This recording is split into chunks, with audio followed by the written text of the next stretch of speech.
the band's birthplace.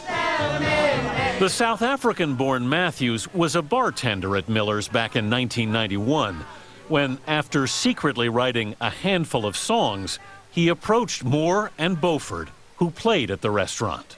When you asked them to listen to your stuff, were you nervous? Yeah, I was really nervous, embarrassed, ashamed almost. But Beauford was intrigued by what he heard. There was just something there in the music and Dave's music that kept pulling me and pulling me. They had one rehearsal, and then they came to me. Stefan Lessard was just 16 when he joined the band. I think my dad drove me.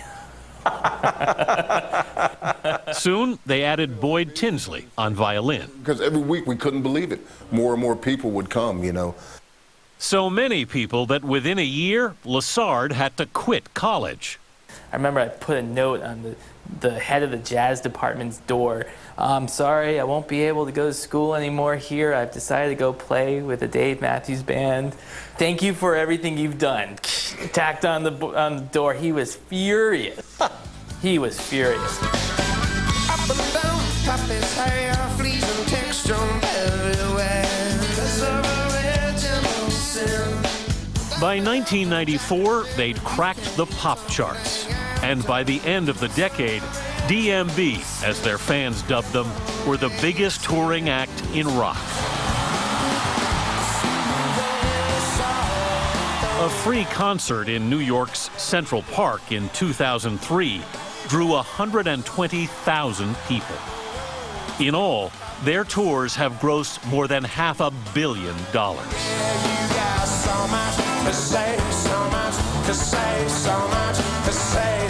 But by the middle of this decade, the group was losing its way. And before he died, Moore confronted Matthews. And he said, you know, you have to lead this band or else we're not going anywhere. So what was your reaction when he said that? I said it's impossible to lead this group of people. Instead, Matthews fired off a message saying he was finished. Sent everybody a letter, which was the opposite of being a leader, and said, I can't handle it anymore.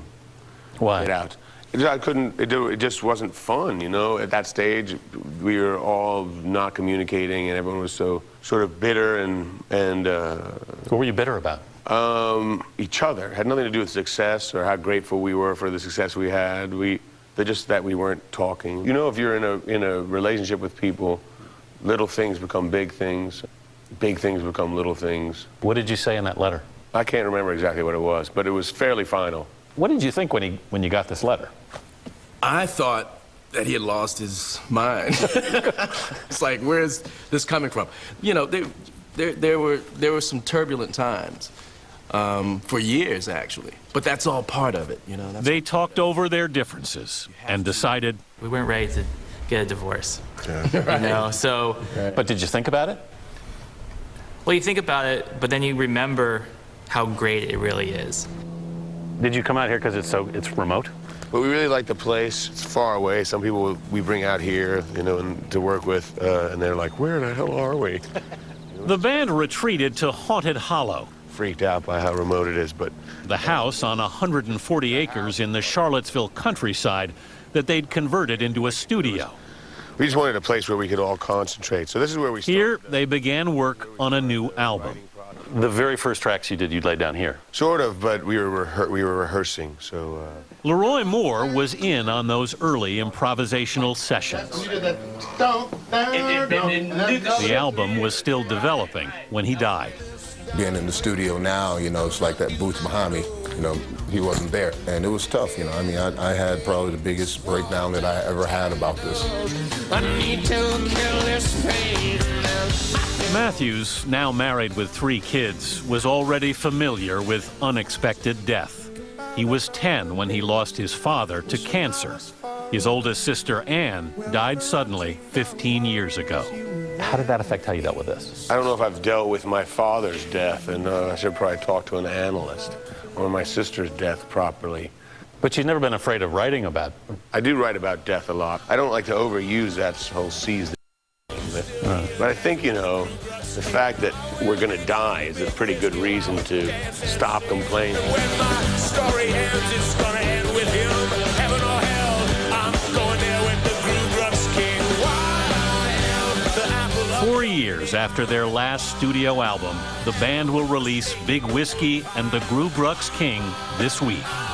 Gru Brux was Moore's nickname. Matthews himself drew the album cover and made sure the record opened with a solo by their friend. It's really awesome. Peace. I'll play it.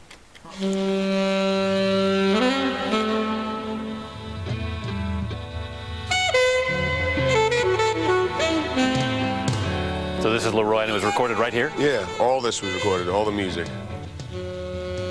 Somewhere in the recording of the album, the Dave Matthews Band rediscovered what brought them together. Do you feel like you're starting all over again in a way? I do. I also feel like we've grown up a lot. We've matured.